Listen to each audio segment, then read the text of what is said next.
안녕하세요. 아이들 맡고 있는 유지혜입니다. 좀 더 일찍 안내를 드리고 인사를 드리지 못해서 너무 죄송스럽게 생각합니다. 아무래도 직접 뵙고 말씀을 드리는 게 좋지 않을까 욕심을 내다가 결국 미루고 여기까지 오게 되어서 너무 시점이 늦어서 정말 죄송하다는 말씀을 먼저 드리고 얘기를 시작하겠습니다. 설명회는 크게 두 개의 주제로 진행할 생각입니다. 첫째는 고1 아이들이 올라가서 내년에 맡게 될 고1 국어 교과 환경이 어떠한지에 대한 이야기를 먼저 하나 드릴 거고요. 그 다음에 둘째, 그래서 그 환경에 맞추어서 현재 예비 고1 학생들을 어떻게 가르쳐 갈 건지 두 가지 프로그램으로 크게 나누어서 설명드리겠습니다. 우선 첫째, 고1 국어 교육 과정에 무엇이 필요한가부터 먼저 안내를 드릴게요. 위로 학년을 미리 키워보신 어머님들께서는 아무래도 조금 더 노하우가 있으시겠습니다. 근데 말씀드리자면 사실 대한민국의 고등학교 대학 입시는 매년이 새롭습니다.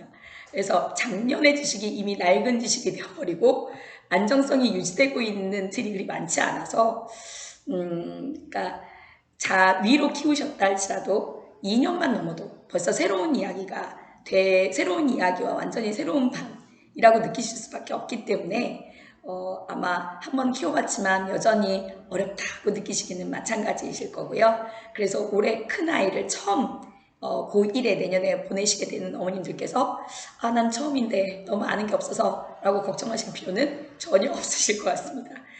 이미 무수히 들으셨을 거고 지금 이 여름방학부터 돌아오는 겨울방학까지 엄청나게 많은 설명회들을 들으시게 될 텐데 그때 굉장히 많은 정보들을 얻으시게 될 거고 그 정보들에 따라 들어도 모르겠다라고 걱정이 앞서시는 경우도 굉장히 많으실 거고 그 다음에 많이 아는 것 같지만 정작 내 아이의 상황에 맞는 정보는 도대체 뭔지 취합하기 너무 힘들다 이렇게 느끼시는 경우도 되게 많으실 거예요. 그래서 아마 개별 컨설팅이나 아니면 개별적인 클리닉이나 이런 부분들을 더 선호하거나 찾게 되시는 경우가 더 많으시겠죠. 아무래도 저희가 알 수 있는 부분, 저희가 미리 준비하고 그동안 쌓았던 노하우만큼은 충분히 안내해 드리려고 저희가 노력을 할 테니까 조금이라도 궁금하신 점이 이후에라도 더 생기시면 저희 이 영상을 올리게 될 그 카페 아래에다가 질문을 얹어 놓으시면 저희 그 질문에 대해서 제가 꼭 성심성의껏 대답을 드리겠습니다.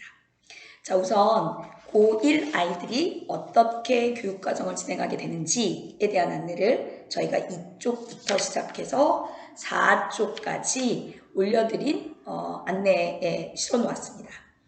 고등학교 수업 과정이 전반적으로 고1, 2, 3까지 어떤 책들을 배우게 되는지에 대한 게 2페이지에 주로 안내해 놓은 내용인데요.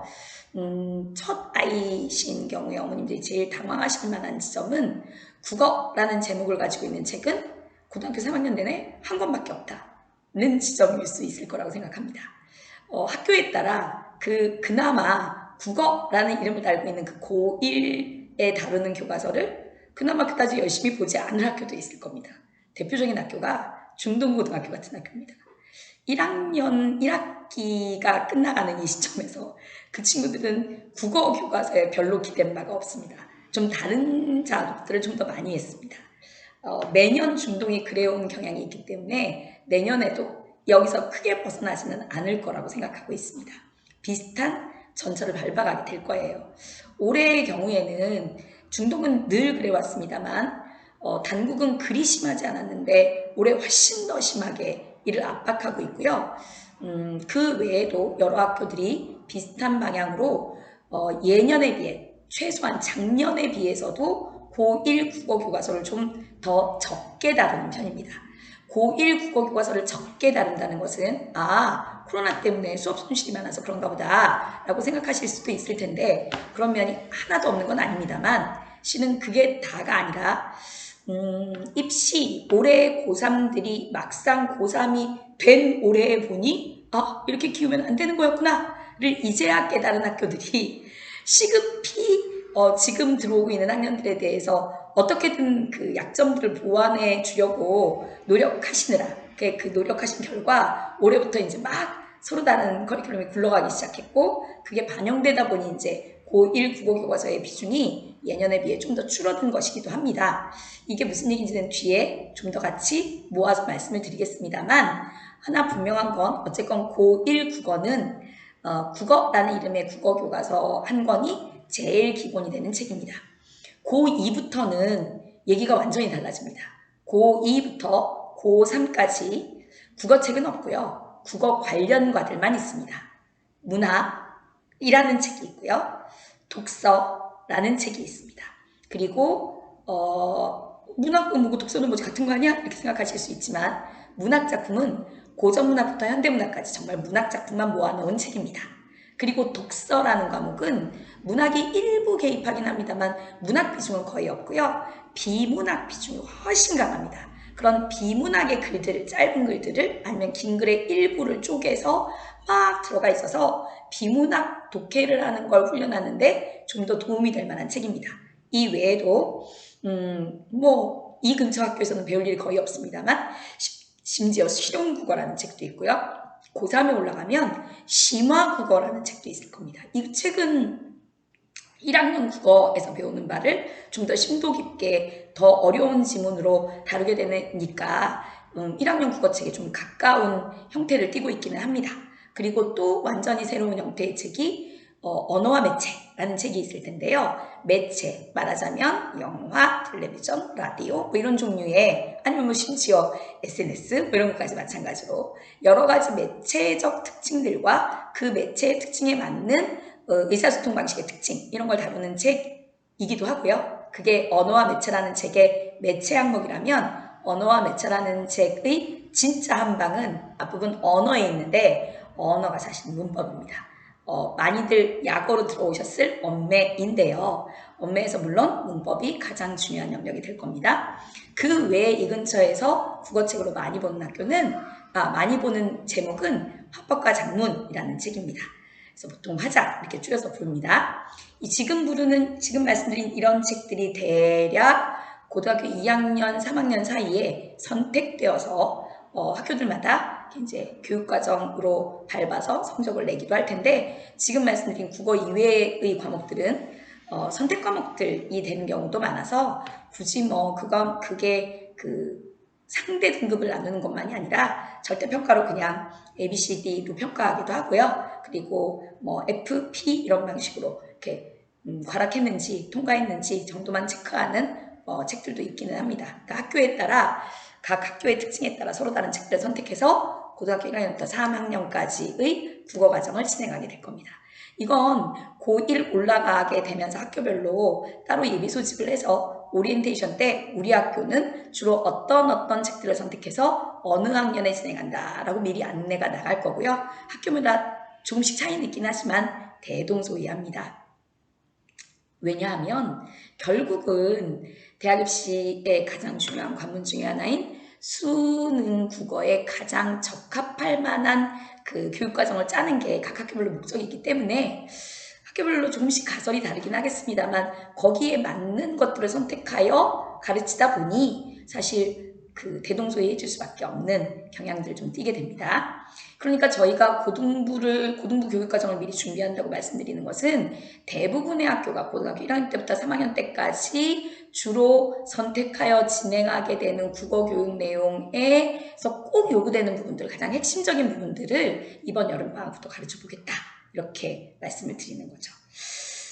그 외에 실은 이런 내용들이 전체적으로 어떻게 잡혀있나, 교육과정 전체의 그림은 어떠한가는 2015 교육과정의 흐름으로 미리 발표된 바가 있는데요. 그 미리 발표된 바를 저희가 고등학교 부분만으로 추려서 꼭 필요한 부분만 이게 간추려 놓은 정보가 사실 교육과정 정보는 몇백 페이지 되거든요. 이제 거기서 꼭 국어 과목에서 당장 필요하다 싶은 것을 3페이지와 4페이지에 추각해서 실어 놓았습니다.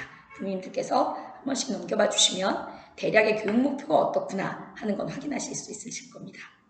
자, 여기까지는 일반적으로 교육부가 원하는 안내입니다. 이제부터는 실질적으로 우리에게 필요한 게 뭔가에 대한 안내를 드리겠습니다.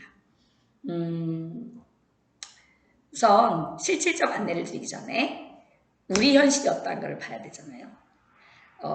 이 친구들은 현재 중3 예비고 1학생들은 사실상 교실 없는 학생으로서 근 2년을 보냈습니다. 작년 1년은 다 아는 바와 같이 폭탄을 맞은 상태였고요.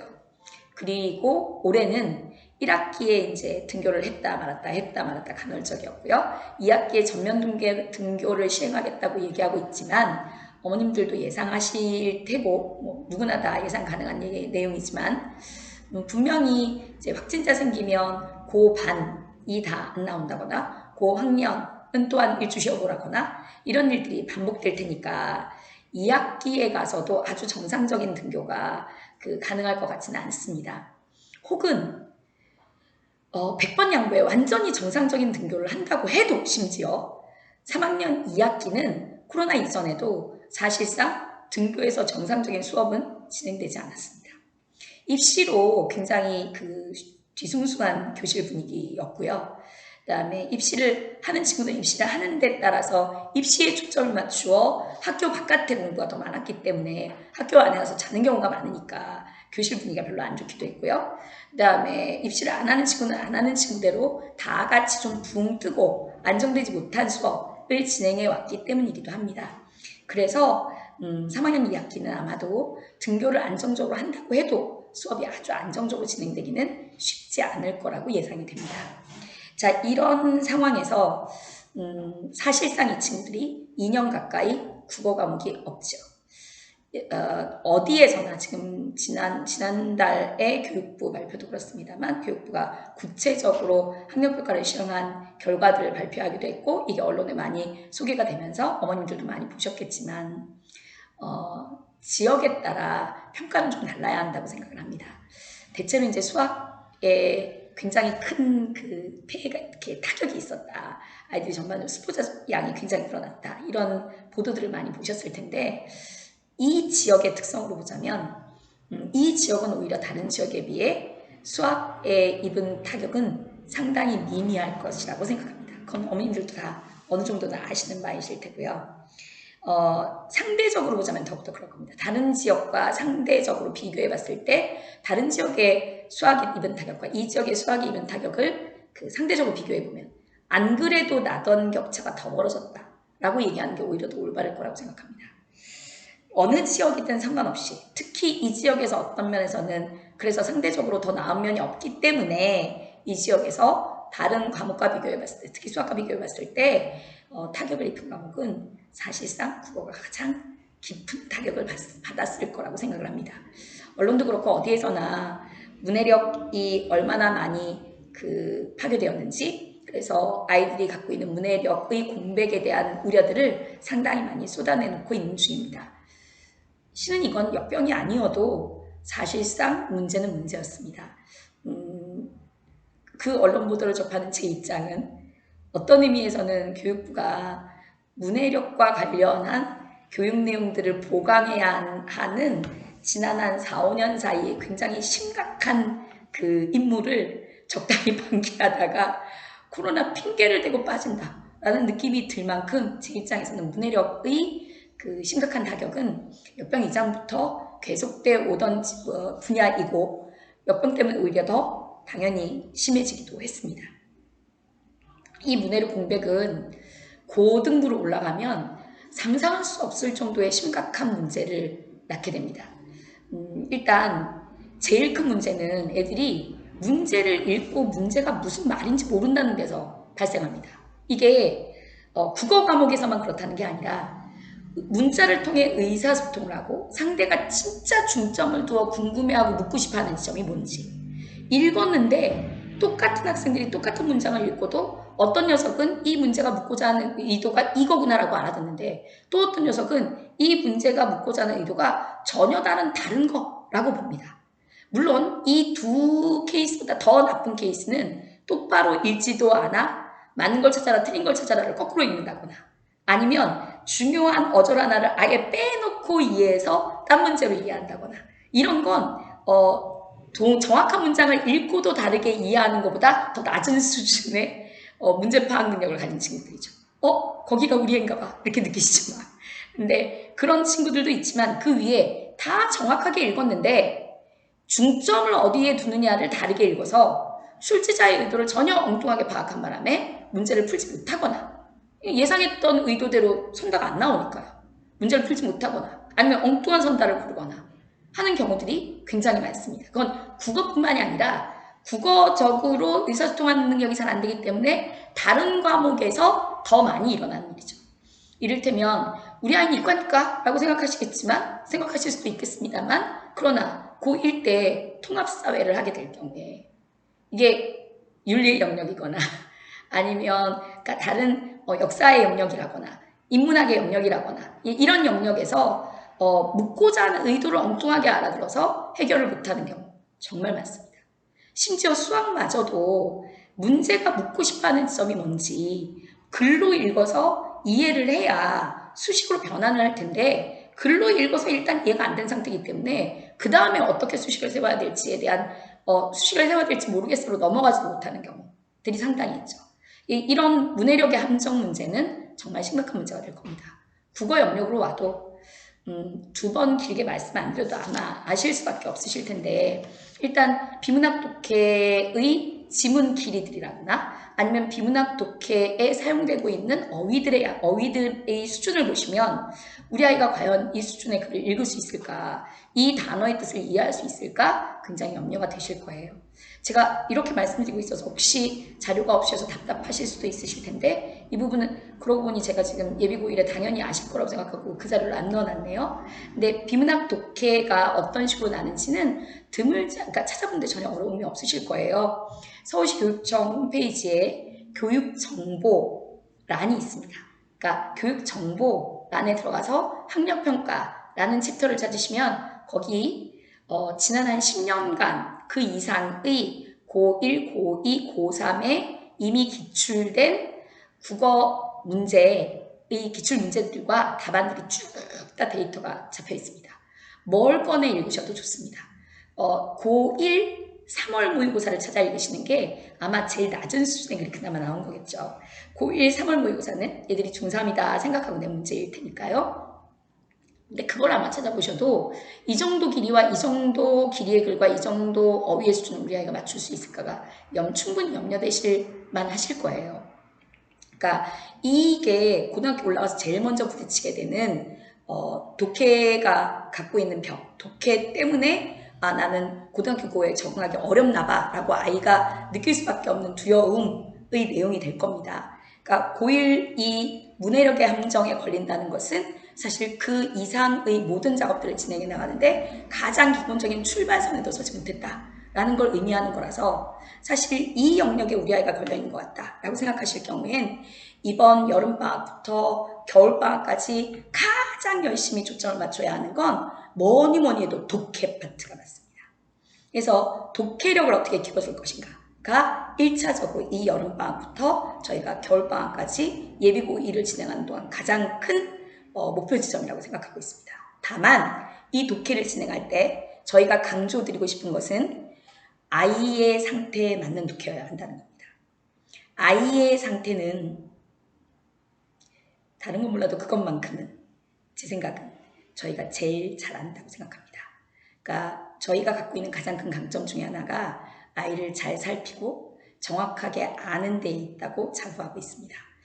그래서 실은 저희가 그 중3 부모님들은 모르실 수가 없으실 텐데 저희 예비 중1부터 여기까지 설명회 때마다 가장 열심히 강조해온 게 언제나 독해력이었거든요. 그러니까 좀 더 쉬운 특강들과 좀 더 매력적인 그래서 이렇게 잘 팔리는 아이템의 특강들을 짤 수 있음에도 불구하고 항상 가장 힘들고 가장 고되지만 저희가 독해를 맨 앞에 전면 배치했던 건 결국은 이게 승부처일 수밖에 없다는 걸 저희 정확하게 알고 있기 때문입니다. 그래서 사실 독해 노하우는 저에게 굉장히 깊습니다. 요 학년 때에 맞는.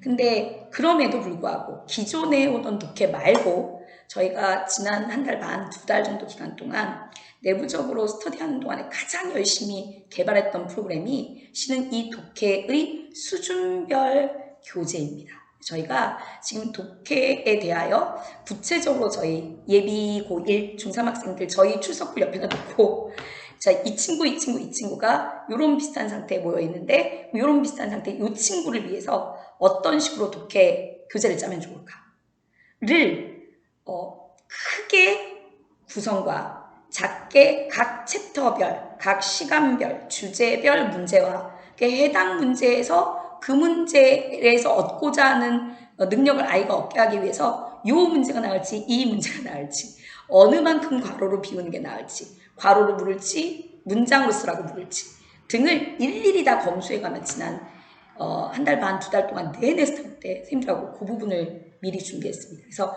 독해를 진행하는 데 있어서는 아이에 맞는 수준별 독해가 굉장히 중요하고 저희가 학생 하나하나에 대하여 그런 독해 프로그램에 맞는 그 친구의 약점에 맞는 독해 프로그램을 어떻게 준비할까를 지난 두 달간, 한 달 반, 두 달 동안 내내 고민을 해왔기 때문에 이 부분은 이번 여름방학 때 저희가 가장 역점을 두어 준비한 부분이고 사실 이건 여름방학뿐만이 아니라 좀 더 길게 끌고 나가며 딱 내신 기간만 제외하고 내신 사주만 제외하고 계속 이 프로그램으로 아이를 이끌어 나가기 위해서 저희가 미리 준비한 자료가 있습니다. 제일 중요한 게 독해 내용이고 저희 이거에 맞춰서 수준별 독해 교재를 다 마련해 놓은 상태라고 말씀드릴 수 있을 것 같습니다. 두 번째, 문법 중요합니다. 제가 문법 중요합니다 이렇게 말씀드린 경우가 많지 않습니다. 저희 아주 어릴 때부터 설명회 와보셨으면 어머니들 다 아실 텐데 제가 문법은 때 되면 하면 됩니다 라고 늘 말씀드렸을 거예요. 왜냐하면 저희 정규 프로그램에서 문법이 중요하지 않아서가 아니라 저희 정규 프로그램에서 계속 나선형 반복으로 문법을 이해시켜 왔기 때문에 따라온 친구들이라면 쭉 따라온 친구들이라면 이것도 그거야 라고 알 겁니다. 그건 위로 고1, 고2에 저희랑 중등을 같이 해온 어떤 친구를 붙잡고 물어보셔도 저희랑 쭉 중등을 같이 해온 경우에 문법만큼은 다른 고등부 자기 옆에 있는 어떤 친구들하고 비교해도 굉장히 자신감 있고 쉽게 넘어갔다라고 얘기하는 친구를 정말 많이 만나실 수 있습니다. 이건 저희가 자신하는 거거든요. 따로 특강을 막 강화하지 않아도 내용을 진행해 왔던 정규반 안에서 안정적으로 상당히 잘 진행해 왔다고 자부합니다. 다만 코로나를 비롯하여 이런저런 이유로 치고 빠지는 아이 이렇게 들어와서 내신하고 빠지고 내신하고 빠지고 이런 친구들이 너무 많기 때문에 그리고 실제로 좀 달라진 환경 속에서 고1 환경 속에서 요구하는 바가 좀 커져서 저희 이번 여름에 문법 특강 6주짜리를 배치합니다. 6강짜리를 배치합니다. 이 문법 특강 6강은 문법 특강 6강은 그 내신 전까지 진행되는 걸 일단 목표로 합니다. 근데 이 문법 특강이 한번 진행이 되고 그리고 실은 겨울방학 때 또 한번 진행해야 할 거라고 생각을 합니다. 왜 그러냐면요. 아까 맨 앞에 그 교육과정 말씀드릴 때 잠깐 다음에 다시 말씀드리겠다고 말씀드린 부분 이 부분인데 고1 국어책이 그전에는 작년까지만 해도 고1 국어책에서 빠지는 과가 별로 없이 인근의 거의 대부분의 학교에서 고1 국어 교과서에 나와 있는 과들을 거의 다 시험을 봤습니다. 근데 올해 굉장히 달라진 양상을 보입니다. 중동은 아까 예를 들어드렸던 중동은 아예 고1 국어 교과서를 제대로 펴보지도 않았습니다. 애들이. 왜냐하면 시험 범위가 그냥 프린트 문법이에요. 근데 이 문법 범위가 말도 못하게 넓습니다. 중학교에서 다루어왔던 문법 전체 이게 아니라 중학교에서 안 가르쳤던 문법까지 포함해서 학교 문법 전반으로 뚝 잘라서 절반은 중간고사, 절반은 기말고사 이렇게 배치했습니다. 그러니까 시험 범위가 온통 문법이에요. 여기에 뭘 더하냐면 기존에 나왔던 기출 모의고사의 비문학 독해짐 이걸 더해서 국어교과서는 없고요. 시험 범위가 문법 그리고 기출 모의고사의 비문학 이렇게 더해져 있습니다. 그게 1학기 시험 범위였어요. 중간 기말. 단국은 국어교과서의 일부를 가져옵니다. 가져오지만 여기에 문법을 중동만큼 얹었습니다.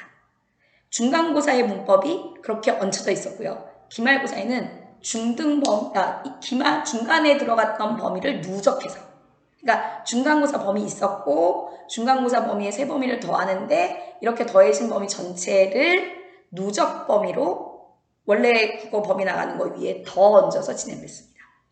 왜 이렇게 갑자기 문법에 대하여 새로운 시험 범위로 많이 요구가 되었냐면 매우 간단합니다. 물론 이 문법은 고1 국어교과서에 안 나오는 문법입니다. 그걸 왜 얘들이 더 얹어서 진행을 하느냐면 고3 수능 때문입니다. 아시다시피 수능에 국어가 1번부터 35번까지는 공통 문제로 나갑니다만 1번부터 34번까지 그리고 35번부터 45번까지 11문제는 언어와 매체, 문법과 매체를 선택하든지 아니면 화법과 작문을 선택하든지 11문제는 이 두 개의 선택 범위 중에 하나를 선택해서 가면 되도록 했거든요. 근데 여기서 어떤 문제가 벌어지느냐면 이미 지난 6모까지 봐서 상황은 드러났지만 표점에 있어서 표준 점수에 있어서 엄매를 선택한 친구들이 좀 더 유리할 것이다. 동일한 점수를 받더라도 표준 점수상 엄매를 선택한 친구들이 더 높은 점수를 받을 거다라는 이야기는 많이들 들으셨을 겁니다. 그런데 엄매가 표점상의 우위뿐만이 아니라 또 좀 다른 이익이 있습니다. 뭐냐면 엄매를 선택할 경우 읽어야 할 글 자체가 좀 적잖습니다. 화법과 작문을 선택하면 읽어야 할 글의 길이가 깁니다. 물론 쉽습니다. 그러나 이건 어른이 보기에 쉬운 거지 성인이 보기에 쉬운 거지 아이들 보기에 쉽지는 않습니다. 말하기 대본이 나와요. 서로 막 토론하는 아이들 회의가 나오거나 아니면 연사가 강연하는 얘기가 나옵니다. 지문 길이는 깨깁니다. 그래봤자 국어이기 때문에 어휘의 수준이 많고 어려운 건 아니지만 논리는 분명히 흐름이 있고 이 논리를 이해하고 추려줘야 되는 거죠. 그러다 보니 읽는 데 시간이 많이 들겠죠. 화법과 작문은 문제 수준은 쉽고 지문 내용도 어렵지 않지만 읽어야 할 때 지문 길이가 길고 그리고 아무리 그래도 고3인데 논리가 간단치는 않지 않겠습니까? 그래서 논리도 있고 이러다 보니 준비 없이 따로 문법에 대한 공부 없이 문제를 풀 수는 있지만 시험장 들어가서 거기에 시간을 많이 써야 되는 거죠. 그러면 거기에 시간을 많이 쓰면 공통을 풀 수 있는 시간이 좀 줄어들잖아요. 만약 화자를 선택할 경우. 근데 엄매를 선택할 경우 시험장에 들어가기 전까지 문법 공부를 밖에서 많이 오랫동안 해야 되지만 시험장에 들어가면 읽어야 될 지문 길이 짧고 알면 풀고 모르면 못 푸는 거니까 아무래도 이걸 정리하고 나면 공통분을 푸는 데 드는 시간이 짧잖아요. 그래서 국어 공부에 기본이 돼 있는 친구들이 엄매를 많이 선택하겠죠. 문법이 돼 있으니까. 그 친구들은 문법이 돼 있어서 들어가서 아는 만큼 문법을 잘 풀고 그리고 공통의 시간 더 많이 쓸 수 있으니까 당연히 유리하겠죠. 그래서 읽는 능력이 부족하다는 걸 알고 이 친구들이 전반적으로 부족하다는 걸 알고 계시는 고등학교 국어선생님들께서 되도록 엄매를 선택할 수 있는 환경을 만들어 주려고 하시는 거고 그렇다면 미리 문법을 1학년 때부터 하지 않으면 고3 때 갑자기 엄매를 선택할 능력이 키워지지 않기 때문에 이런 식으로 짜시는 거거든요. 이게 올해는 이 근처 남학교가 전반적으로 그런 흐름으로 갔습니다만 여학교들도 역시 확대되어 나갈 수밖에 없을 겁니다. 그래서 반드시 문법은 미리 준비를 해서 시험장에 들어가 이익을 누리도록 해주는 게 맞기 때문에 문법과 관련해서는 방학마다 특강을 하고 방학마다 알게끔 도와주는 게 꼭 필요하다고 생각합니다. 그래서 저희 문법 특강을 갈 겁니다. 고등학교 올라가면서 반드시 갖춰야 되는 능력 1. 독해 2. 문법 3. 세 번째로 말씀드린 부분은 집중 지속 능력입니다. 멍 때리는 것을 못하게 하기 라고 말을 좀 쉽게 드려도 좋겠습니까? 그런 내용과 관련된 부분인데요. 이 부분은 아마 저희가 수업 중에 딴 생각을 못하도록 굉장히 잘 붙잡고 가는 편인 걸 어머님들도 많이들 아실 거고 아이들도 이 부분에 있어서는 그래서 사실 저희 수업을 도망간 친구들이 굉장히 많고 이런 상황이라 이 부분은 저희한테 믿고 맡기실 수 있을 거라고 생각합니다. 그리고 네 번째, 교과의 도구적 지식이 필요합니다. 정규반에서 이 부분을 최대한 아이들한테 이렇게 능력을 키워나갈 수 있도록 노력해 보겠습니다. 이 네 가지 능력을 위하여 저희가 준비한 프로그램은 5페이지부터 안내해 드린 바와 같습니다. 첫째, 정규반은 일단 저희 정규반이 지금 교과 시간과 독서 시간으로 되어 있잖아요. 이걸 유지할 겁니다. 그래서 교과 시간은 대신에 중학교 3학년 국어교과서가 아니라 고1 국어교육과정으로 교과 시간을 짭니다. 그리고 독서 시간은 수능 소설을 수능적으로 읽기 작업을 할 겁니다. 독서 감상문 쓰고 이런 게 중요한 게 아니라 수능의 소설을 어떻게 다루는지 수능적 접근법 그리고 빈출 작품 중심으로 작업을 해나가는 거죠. 이게 정규반 프로그램이 될 겁니다. 그러니까 정규반에서 고1 국어 내신을 미리 준비하며 수능 소설 읽기를 한다. 이렇게 생각해 주시면 됩니다. 그리고 아예 수능 프로그램, 이를테면 현대시, 비문학 이런 작업들은 따로 분리해낼 겁니다. 그래서 정규반 안내가 5페이지 맨 위에 나가 있습니다. 그 다음 그 아래 두 번째에 독해 클리닉이라고 잡혀있는 특강이 있습니다. 이게 아까 말씀드린 아무래도 자기 독해 능력이 약한 친구들을 위해서 그야말로 선생님들이 한 땀 한 땀, 한 문제 한 문제씩 저희랑 같이 스터디 시간에 점검해 가며 만드신 교재로 구체적으로 학생 하나하나를 떠올리면 그 친구 여기가 약한데 이 문제를 꼭 넣어야지, 이런 식으로 계산해서 만드신 문제거든요.